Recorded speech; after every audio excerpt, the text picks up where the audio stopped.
కూటమి ప్రభుత్వం అధికారంలోకి రాగానే ముఖ్యమంత్రి చంద్రబాబు ఏపీ రాజధాని అమరావతి పైన దృష్టి పెట్టడం జరిగింది. సో జంగిల్ క్లియరెన్స్ మొత్తం కూడా నిర్మాణాలు కూడా అతి వేగంగా చేయాలి అని చెప్పేసి అందరికీ ఆదేశాలు జారీ చేశారు. ఈ నేపథ్యంలో మంత్రి నారాయణకి అలాగే కమిషనర్కి పొసగడం లేదు అని చెప్పేసి వార్తలు అయితే వస్తున్నాయి. వీరిద్దరి సమన్వయ లోపంతో సో పనులన్నీ కూడా నత్తనడకన సాగుతున్నాయని చెప్పి తెలుస్తుంది. మరి ఈ వార్త మరి చంద్రబాబు నాయుడుకి చేరిందా? సో చేస్తే ఎలాంటి చర్యలు తీసుకోబోతున్నారు అనేది ఇప్పుడు ప్రశ్నార్థకంగా మారింది. చూస్తే ఏపీ రాజధాని అమరావతి నిర్మాణాన్ని పరుగులు పెట్టించాలన్న తపనతో ఓవైపు ముఖ్యమంత్రి చంద్రబాబు నిరంతర సమీక్షలు చేస్తుంటే పనులు మాత్రం ఆ మేరకు ముందుకు సాగడం లేదన్న ఆరోపణలు వెల్లువెత్తుతున్నాయి. CRDA commissioner Katamaneni Bhaskar, CRDA chairman గా ఉన్న మున్సిపల్ మంత్రి పి నారాయణ మధ్య సమన్వయం లోపించడంతో పలు నిర్ణయాలు వేగవంతంగా జరగడం లేదని చెబుతున్నారు. ఇక కమిషనర్ పనితీరు తాను ఆశించినట్లుగా లేదని ఓవైపు మంత్రి అసంతృప్తిగా ఉంటే అమాత్యుడి తీరుతో సిఆర్డీఏలో కార్యక్రమాలు సమర్థంగా నెట్టుకురామేమన్న భావనలో కమిషనర్ ఉన్నట్లు తెలుస్తోంది. ఇక అందుకే మంత్రి సిఆర్డీఏ కమిషనర్ కార్యాలయానికి వెళ్లినప్పుడల్లా ఆయన తన ఛాంబర్ను మంత్రికి వదిలేసి వేరే పేషీలో కూర్చుంటుండడంతో ఇద్దరికీ పొసగడం లేదన్న ప్రచారము జరుగుతోంది.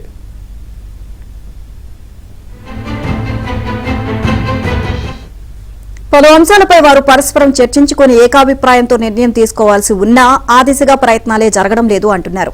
నిర్ణయాలు వాయిదా పడుతున్నాయి. సిఆర్డీఏలో జరిగే విషయాలు కొన్ని గోప్యంగా ఉంచాల్సి ఉన్నా మంత్రి బయటకు వెల్లడిస్తున్నారు అని కమిషనర్ వ్యాఖ్యానిస్తున్నట్లు సమాచారం. ఇటీవల టెండర్ల ప్రక్రియ విషయంలో కూడా ఇద్దరి మధ్య విభేదాలు తలెత్తాయి అంటున్నారు. ఇక ఇద్దరు ఎదురుపడినా మాట్లాడుకోని పరిస్థితి ఏర్పడింది అని చెబుతున్నారు. విసిగిపోయిన మంత్రి కమిషనర్ను తప్పించుకుంటే ఇక పనులు సజావుగా సాగవు అని సీఎంకు ఫిర్యాదు చేసినట్లు తెలిసింది. భాస్కర్ బదిలీకి సంబంధించి మంత్రి కార్యాలయం నుంచి ఫైల్ కూడా సీఎం వద్దకు వెళ్లింది అని, ఆయన ఇంకా నిర్ణయం తీసుకోలేదు అని సమాచారం. భాస్కర్ బదిలీ తప్పదేమోనని పలువురు వ్యాఖ్యానిస్తున్నారు.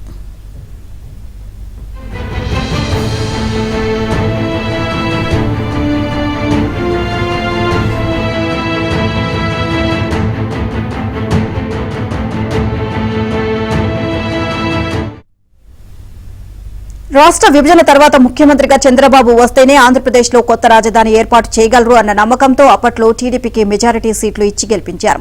30,000 ఎకరాల భూమిని రైతులు స్వచ్ఛందంగా ల్యాండ్ పూలింగ్ స్కీమ్ కింద ఇచ్చేందుకు ముందుకు వచ్చారు. ఇక సచివాలయ భవనాలు, హైకోర్టు, అసెంబ్లీ భవనాలతో పాటు ఐఏఎస్ అధికారులకు ఇళ్ల నిర్మాణాలను చేపట్టారు. సుమారు 10,000 కోట్ల రూపాయల మేర నిర్మాణాలు కూడా చేపట్టారు.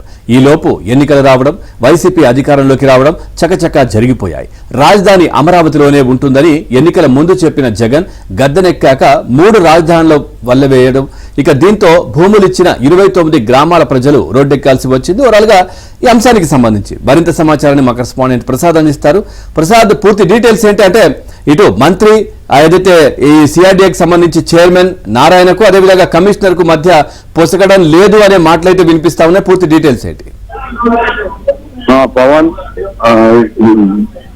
చంద్రబాబు అధికారంలోకి వచ్చిన తర్వాత అమరావతి రాజధానిని అభివృద్ధి చేసే దిశగా ఆలోచన చేస్తున్నారు. ఎందుకంటే గత ప్రభుత్వంలో పూర్తిగా నిర్లక్ష్యం చేయడం కదా ఉన్న నిర్మాణాలు కూడా కూడగొట్టే పరిస్థితి వచ్చింది నేపథ్యంలో మళ్ళీ కూడా ప్రభుత్వం వచ్చిన తర్వాత ఏపీ రాజధాని అమరావతి అని ప్రకటించినప్పుడు అక్కడ రైతులకు కూడా భరోసా కల్పించారు. ఇక ఆ గతంలోనే అప్పుడు మున్సిపల్ శాఖ మంత్రిగా నారాయణ ఉన్న నేపథ్యంలో ఇప్పుడు కూడా అదే శాఖ కేటాయించి పనులు పరిగెత్తించాలని కూడా సూచించారు. అయితే ముఖ్యమంత్రి ఆదేశాలను పాటించిన నారాయణ ఈ వయసు స్పీడ్ గా ఉన్నప్పుడు కూడా కొంతమంది అధికారులు మాత్రం ఆ స్థాయిలో పనిచేయకపోవడం, చాలా నిర్లక్ష్యంగా ఆలోచించడంపై సర్వత్రా విమర్శ వ్యక్తమవుతున్నాయి. అందులో సిఆర్డీఏ కమిషనర్ గా ఉన్న భాస్కర్ పనితీరుపై చాలా మంది మంత్రులు కూడా ఆక్షేపణ వ్యక్తం చేస్తున్నారు. ఏమన్నా అత్యవసరమై సంప్రదించాలని కూడా అందుబాటులో లేకపోవడం, చివరికి నారాయణ ఆ శాఖకు సంబంధించి మొత్తం సిఆర్డీ వ్యవహారాలు నడుస్తున్న నారాయణకు కూడా ఆయన ఇష్టానుసారంగా నిర్లక్ష్యంగా వ్యవహరించడంపై కూడా ఆయన చివరి ఆగ్రహం వ్యక్తం చేస్తున్నారు. ముఖ్య సమావేశాలకు కూడా గైర్హాజరవడం, ఆయన వచ్చి కలిసేందుకు అక్కడికి వచ్చేప్పుడు కూడా ఆ సమయంలో వేరే పని ఉందనో లేకపోతే వేరే ఛాంబర్లోకి వెళ్ళిపోవడం వంటి ఘటనలు నేపథ్యం ఉద్దేశపూర్వకంగానే భాస్కర్ మంత్రి నారాయణ దూరంగా ఉంటున్నారనే ప్రచారం కూడా జరుగుతుంది. దీనిపై కొంతకాలంగా చివరి ఆగ్రహంగా అసంతృప్తిగా ఉన్న మంత్రి నారాయణ ఇటీవల ముఖ్యమంత్రి చంద్రబాబు నాయుడు కూడా భాస్కర్ తీరుపై ఫిర్యాదు చేసినట్టు కూడా తెలుస్తా ఉంది. ఇట్లయితే అమరావతి పనులు కాదు, సిఆర్డీఏ పనులు ఏ అభివృద్ధి పనులు జరిగే పరిస్థితులు కానీ ఇంపై వెంటనే ముఖ్యమంత్రి దృష్టి సారించి అధికారులు పనిచేసే అధికారులను తనకు కేటాయించాలని కూడా విజ్ఞప్తి చేశారు. అయితే ఇంతవరకు దీనిపై ముఖ్యమంత్రి ఎక్కడ కూడా స్పందించకపోయినప్పుడు కూడా చాలా మంది మంత్రులు కావచ్చు అధికారులు చూపే ఆగ్రహం వ్యక్తం చేశారు. గత ప్రభుత్వంలో జగన్మోహన్ రెడ్డి లేదా తాడేపల్లి ప్యాలెస్ లో ఉన్న పెద్దల నుంచి ఆదేశాలు ఇస్తే ఆ ఒక్క పని చేస్తే చాలు. ఇది ఏ పని చేయకపోయినా ప్రజల బాగోగులు పట్టించుకోకపోయినా అభివృద్ధి కార్యక్రమాలు పట్టించుకోకపోయినా ఎవరు అడిగే ఉండరు. అంతేకాకుండా వైసీపీ హయాంలో అదనంగా ఆ కాంట్రాక్ట్ కట్టబెట్టినందుకు ఆ ముడుపులు కూడా ముట్టిన పరిస్థితి. ఇటువంటి వాటికి అలవాటు పడిన కొంతమంది అధికారులు ఇప్పుడు కూడా అదే కోవలో నడుస్తున్నారు. ఇప్పుడు జీతం తీసుకుని పనిచేసే అధికారులు తమకు అదనంగా డబ్బులు రాలేదని చాలా అసంతృప్తి వ్యక్తం చేస్తా ఉన్న పరిస్థితి కూడా కనిపిస్తుంది. ఇటువంటి అధికారులను ఎవరైతే ఉన్నారో వాళ్ళు పూర్తిగా గుర్తించి ఆ కీలక శాఖల్లో లేకుండా పక్కన పెట్టాలనే చర్చ కూడా నడుస్తోంది. ఇప్పుడు మంత్రి నారాయణ వంటి సీనియర్ మంత్రే ఈరోజు ఇంత అసంతృప్తి వ్యక్తం చేస్తుంటే కొత్తగా వచ్చిన మంత్రుల పరిస్థితులు కూడా చర్చ నడుస్తూ ఉంది. ఈ పరిస్థితుల నేపథ్యంలో ముఖ్యమంత్రి చంద్రబాబు నాయుడు వెంటనే చొరవ చూపాల్సిన అవసరం ఉంది. ఎందుకంటే మళ్ళీ ఎలక్షన్ వచ్చేలోపు రాజధాని ఒక రూమ్ కాకపోతే మరోసారి రాజధాని రైతులు ఎందుకంటే 33,000 ఎకరాలు ఆ రోజు చంద్రబాబు నమ్మి అప్పుడు ప్రభుత్వాన్ని నమ్మించిన నేపథ్యంలో ఇప్పుడు చంద్రబాబుపై చాలా పూర్తి బాధ్యత కనిపిస్తోంది. ఈ పరిణామాల నేపథ్యంలో ఆయన వెంటనే స్పందించాల్సిన అవసరం కనిపిస్తుంది.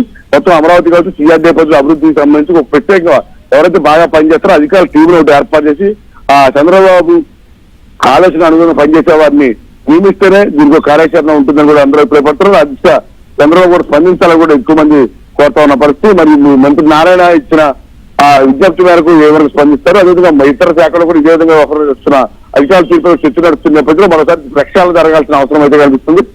అయితే అన్నిటికీ కూడా ముఖ్యంగా సీఎం నిర్ణయం కీలకంగా ఉంది. ఆయన ఏది ఆలోచిస్తారని కూడా అందరూ ఆలోచన చేస్తున్నారు. Pawan right, thank you Prasad, thanks for the updates.